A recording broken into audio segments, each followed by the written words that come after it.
Assalamualaikum, selamat siang. Waalaikumsalam warahmatullahi wabarakatuh. Ya, mohon maaf tadi agak terlambat sedikit. Ada beberapa yang perlu saya selesaikan. Jadi suara saya terdengar baik ya. Oke, baik. Untuk pertemuan yang ke-14 ini kita ya, jadi yang terakhir, insya Allah saya akan mendiskusikan dua hal untuk bagian kuliahnya ya. Yang pertama terkait dengan linkage analysis dan juga marker assisted backcrossing. Nah ini yang terutama yang kita akan kaji hari ini itu adalah bagaimana terkait dengan step by step-nya ya. Step by step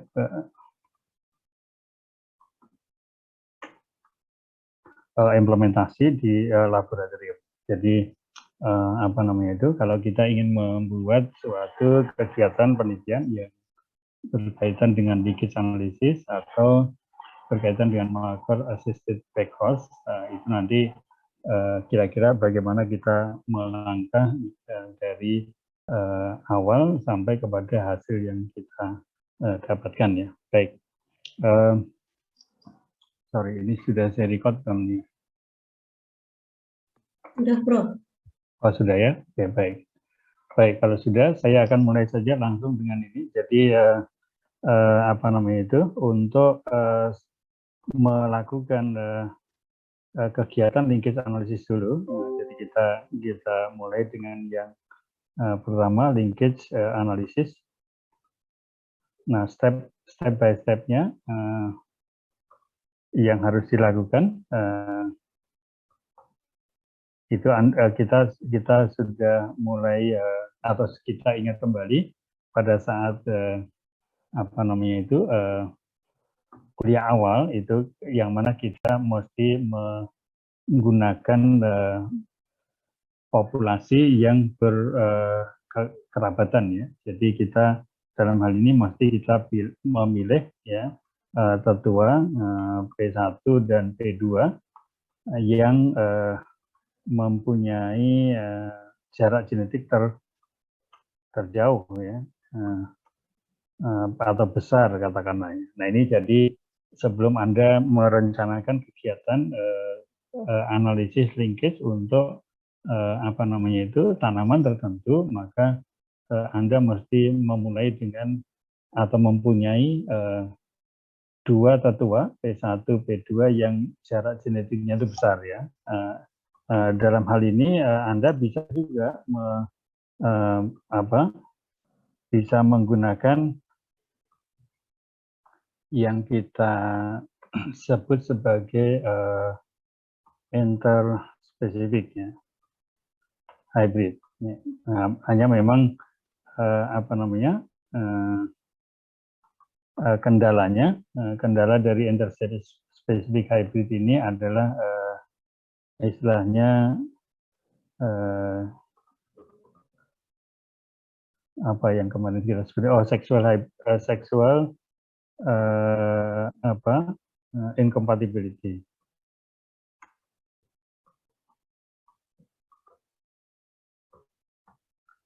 Ya, jadi kita sebetulnya dalam kaitannya dengan memilih dua tetua dengan jarak genetik yang besar ini, yang paling diinginkan itu adalah kalau Anda bisa membuat yang disebut sebagai interspecific hybrid. Ya.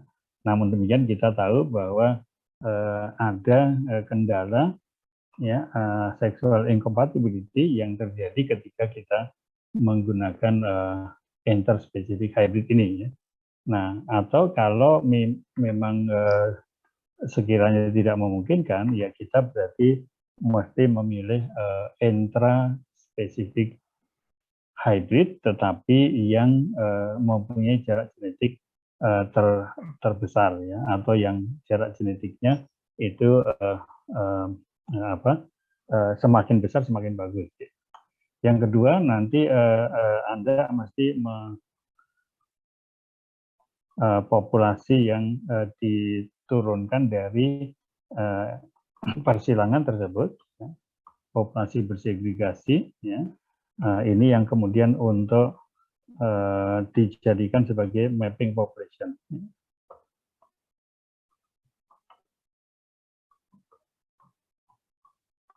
Ya, jadi itu yang kedua, mesti Anda siapkan populasi yang bersegregasi, ya. Ini yang akan dijadikan sebagai mapping population dalam kaitannya dengan analisis linkage yang nanti akan dilakukan, ya. Oke, berikutnya kita yang kemudian kita lakukan adalah kita mesti melakukan apa yang kita sebut sebagai primer screening, ya. Primer screening ini untuk mengidentifikasi lokus yang polimorfik dalam hal ini, ya. Dalam polimorfik untuk populasi yang untuk tanaman yang kita evaluasi. Jadi tentu kita tentu kita hanya bisa menggunakan marker-marker yang polimorfik. Kalau tidak, nanti tidak ada manfaatnya, ya. Kita menggunakan marker yang monomorfik itu tentu tidak bisa tidak ada nilai tambahnya. Oke, jadi kita lakukan primer screening untuk mengidentifikasi lokus yang polimorfik, ya, yang nanti akan bisa digunakan untuk melakukan genotyping. Yang berikutnya, kalau kita sudah mempunyai lokus-lokus marker yang polimorfik, berikutnya adalah kita melakukan yang kita sebut sebagai genotyping, ya, genotyping atau analisis individu dalam mapping population menggunakan ya marker terpilih, ya. Jadi marker terpilih yang ada di step nomor 3 itu nanti kita gunakan untuk melakukan genotyping pada setiap individu yang kita ingin evaluasi. Nah, kalau Anda juga ingin sekaligus mengevaluasi keberadaan marker tertentu yang terkait dengan misalnya phenotype, maka Anda juga perlu melakukan phenotyping, ya. Phenotyping analisis, ya. Jadi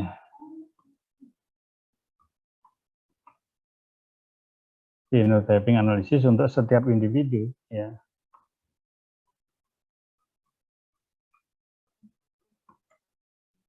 Yang sudah kita lakukan apa namanya itu?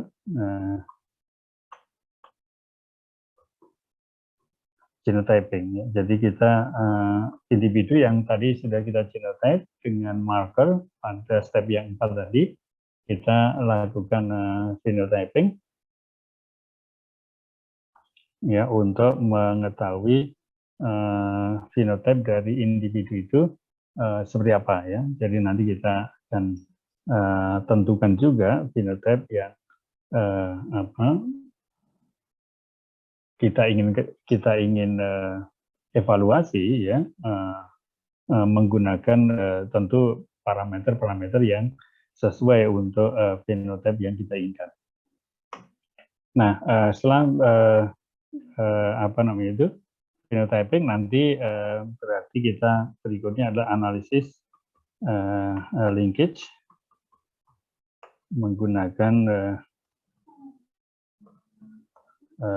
bantuan software untuk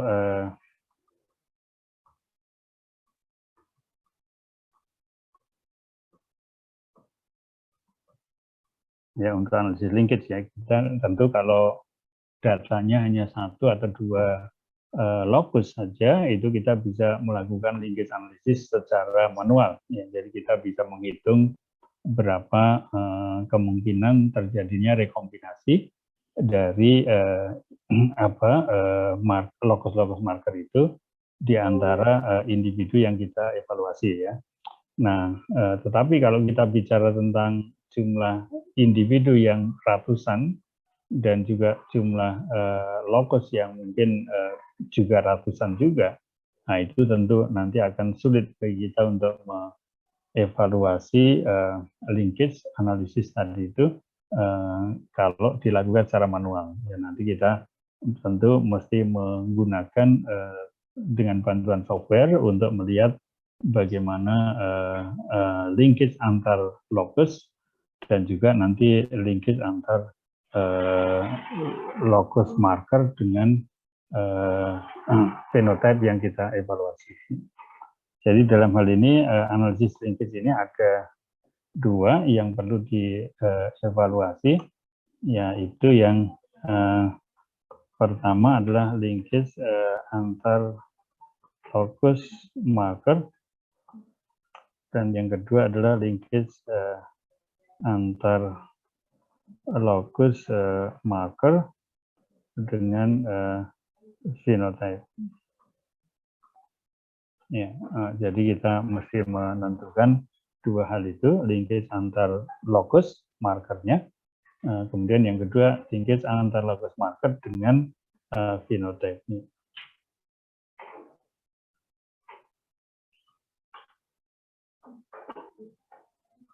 Ya, berikutnya kalau sudah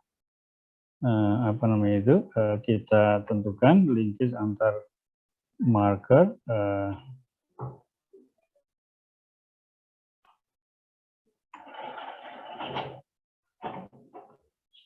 ya, jadi kita tentukan linkage antar marker, ya kemudian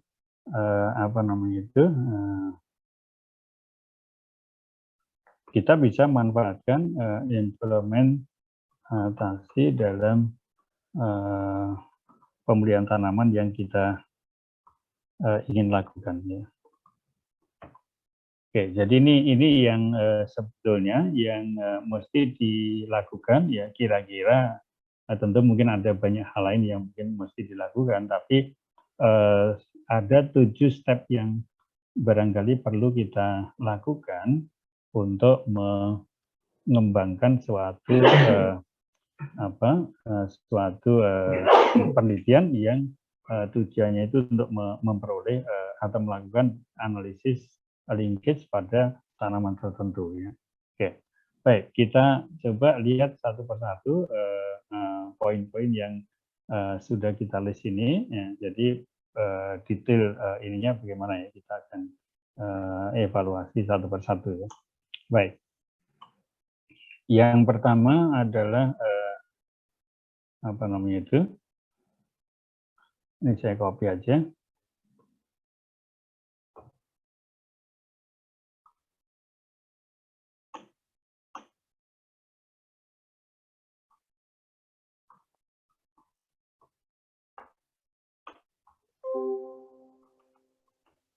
Oke, jadi kita lihat satu persatu. Jadi bagaimana penjelasannya untuk yang step 1 ya.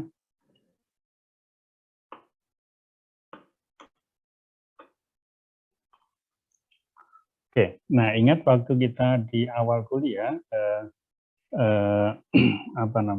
terkait dengan populasi yang ada keterkaitan dengan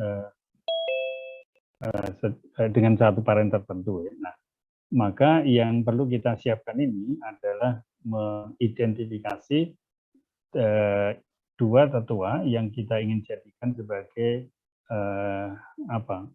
male female parent untuk membuat populasi populasi bersegregasi nantinya ya. Nah, jadi di sini kita perlu memanfaatkan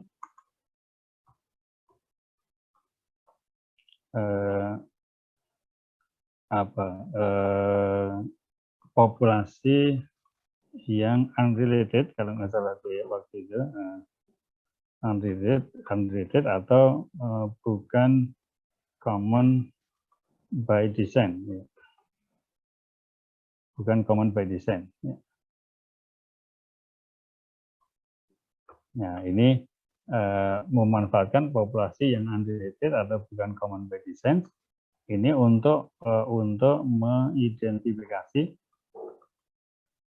tetua dengan jarak genetik yang besar dan mempunyai fenotipe yang kontras, ya, fenotipe yang kontras. Nah, maksudnya yang dimaksud dengan fenotipe kontras ini, maksudnya kalau P1 itu misalnya daya hasil rendah, misalnya ya, versus P2 yang daya hasil tinggi, misalnya. Nah, itu yang dimaksud dengan apa namanya itu fenotipe yang kontras itu adalah P1 kita ketahui dia daya-hasilnya rendah, ya. Kemudian P2 kita pilih dari yang daya hasilnya tinggi, ya. Misalnya seperti itu. Atau kita bisa juga pilih misalnya P1 yang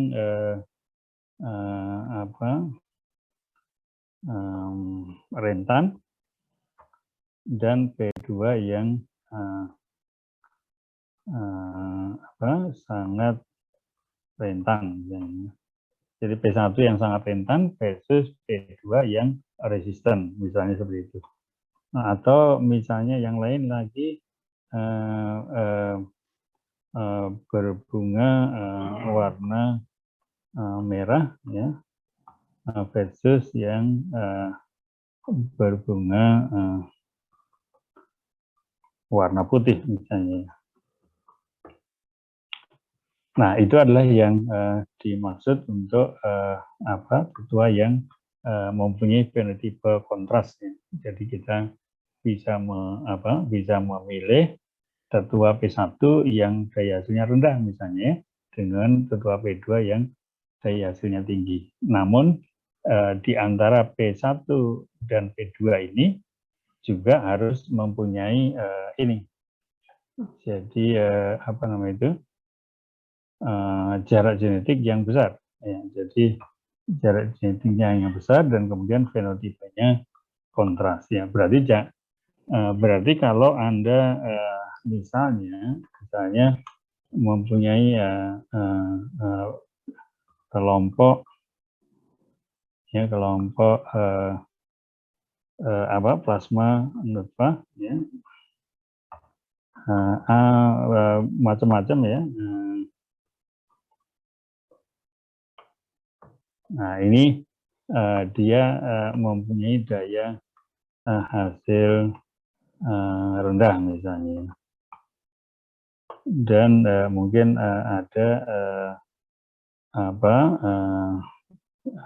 yang lain, aksesi yang lain.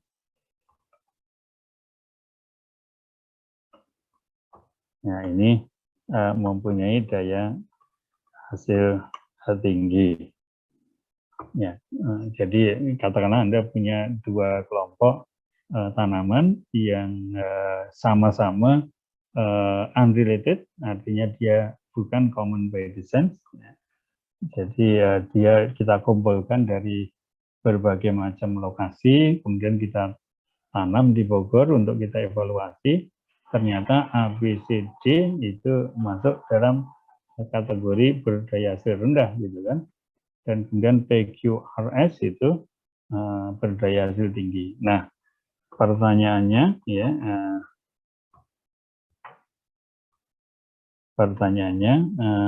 yang mana yang akan kita gunakan sebagai P1 dan sebagai P2, ya.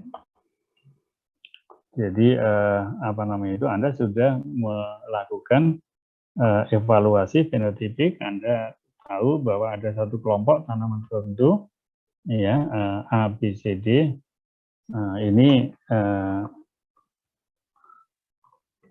tentu kita batasi dia intraspesies, jadi dalam hanya beda varietas atau beda aksesi asal usul saja, sehingga ada kelompok ABC, ini ada ABCD itu yang daya hasilnya rendah, PQRS itu yang daya hasilnya tinggi ya. Nah, pertanyaannya yang mana di antara ABCD yang akan kita gunakan sebagai P1 dan yang mana di antara PQRS itu yang akan kita jadikan sebagai P2. Ya, ini tentu pertanyaan yang valid yang harus Anda jawab sebelum Anda melakukan penelitian ke arah linkage analisis ataupun juga penelitian yang lain. Ya. Oke, jadi untuk menjawab hal tersebut atau untuk menjawab pertanyaan tersebut, ya tentu Anda mesti melakukan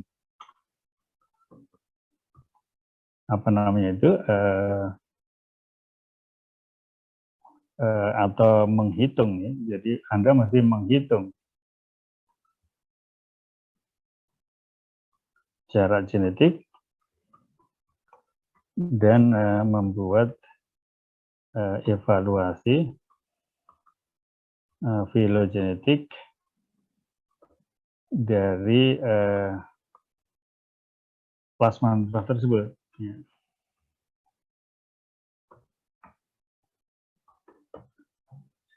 Jadi plasma nutfah yang A, B, C, D dan seterusnya sampai PQRS tadi itu mestinya sudah Anda evaluasi bagaimana jarak genetik antara satu dengan yang lain, dan kemudian Anda bisa membuat filogenetik dari individu-individu unrelated tadi yang bukan common by descent untuk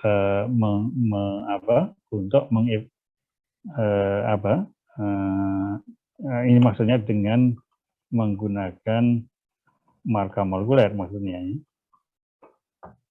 Dengan menggunakan marker molekuler. Nah, jadi kalau Anda ingin menjawab pertanyaan yang mana yang akan kita gunakan sebagai P1 dan yang mana yang akan kita gunakan sebagai P2. Nah, pertanyaan tersebut itu akan bisa Anda jawab ketika Anda bisa menentukan berapa jarak genetik dari individu A dengan individu P ya.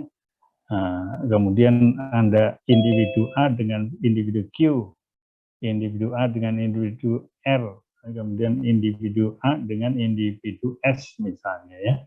Nah, jadi itu yang harus kita tentukan ya. Kemudian berapa jarak genetik antara P dengan P, P dengan Q, P dengan R, dan seterusnya. Nah, itulah yang kemarin kita lakukan ya, untuk menghitung jarak genetik dan membuat evaluasi filogenetik dari plasma nutfah yang unrelated itu. Nah, jadi ingat kalau kita kembali ke kuliah awal kemarin tentang populasi, itu kan kita mengambil sampel dari Irian, dari Aceh, dari Kalimantan, dari Sulawesi, dan kemudian kita bawa ke Bogor, kita analisis dengan marker molekuler, RAGD atau yang lain, dan kemudian hasil analisisnya itu kita evaluasi dengan menggunakan software Darwin, ya. Kemudian dari hasil evaluasi dengan software Darwin itu kita buat filogenetik. Ya. Nah, dari phylogenetic studies atau phylogenetic construction tadi dan juga dari jarak genetiknya, maka kita bisa menentukan yang antara kelompok A, B, C, D dengan kelompok PQRS itu yang mana yang paling jauh jarak genetiknya. Ya. Nah, misalnya tentu ini kan dalam hal ini menghitung jarak genetik ini berasal dari data genotyping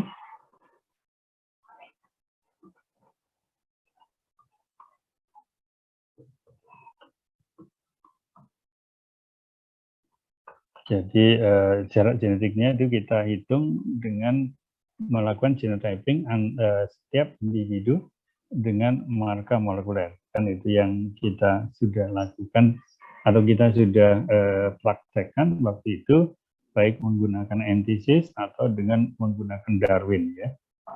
Kemudian membuat evaluasi filogenetik dari plasma tersebut untuk menggunakan marker molekuler ya. Nah ini yang filogenetik ini hasil dari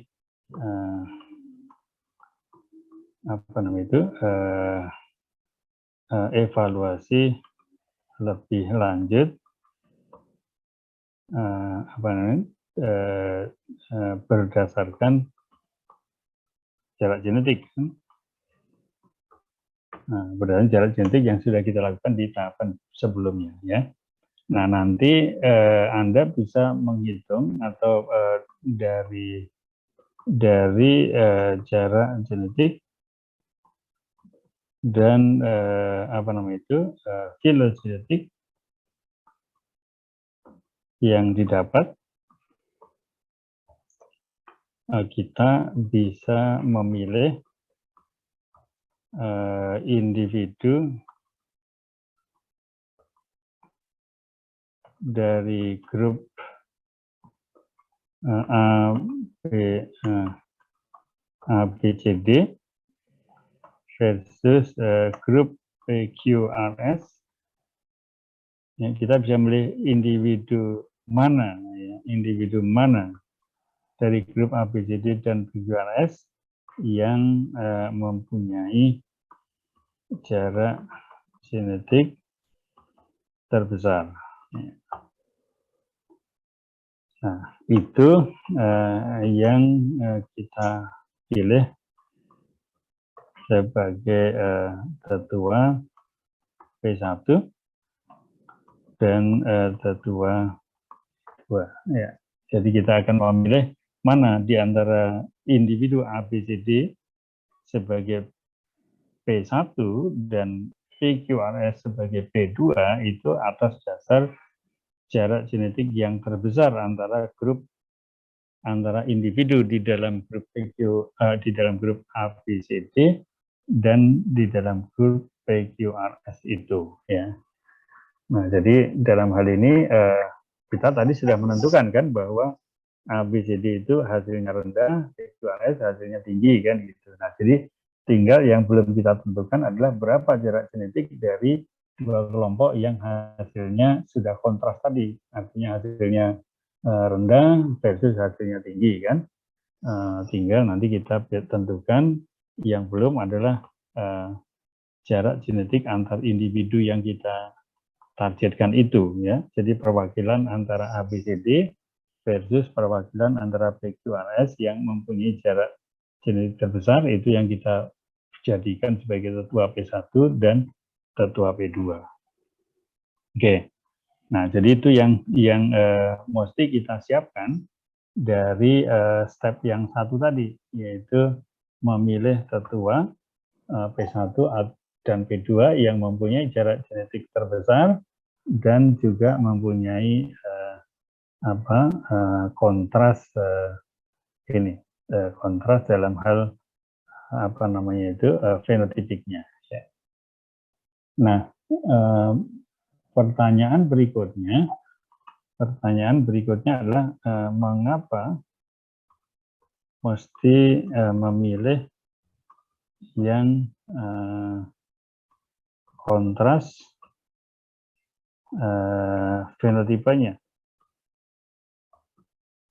Artinya kalau kita ingin mengevaluasi misalnya linkage analisis antara marker dengan sifat daya hasil misalnya kan, kita ingin mengevaluasi linkage antara marker tertentu dengan daya hasil. Nah, maka kita mesti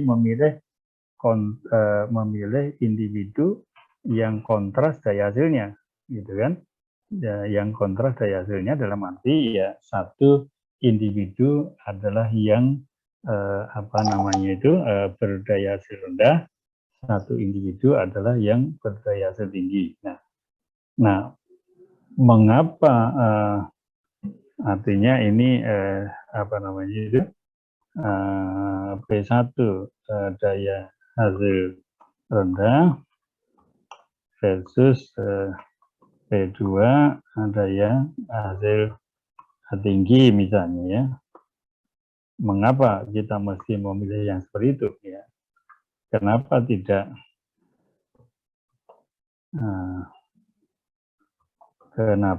tidak membuat persilangan antara P1 yang daya hasil tinggi versus P2 yang daya hasil tinggi. Nah, jadi kenapa tidak dibuat persilangan justru yang apa namanya itu antara P1 dan P2 itu daya hasilnya sama-sama tinggi. Ya, oke.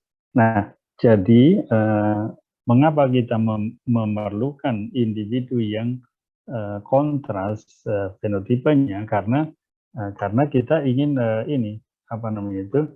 Karena kita ingin mengasosiasikan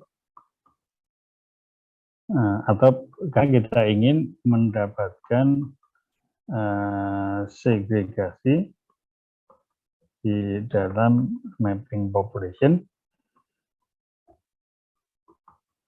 untuk fenotipe yang ditargetkan. Jadi kita ingin mendapatkan segregasi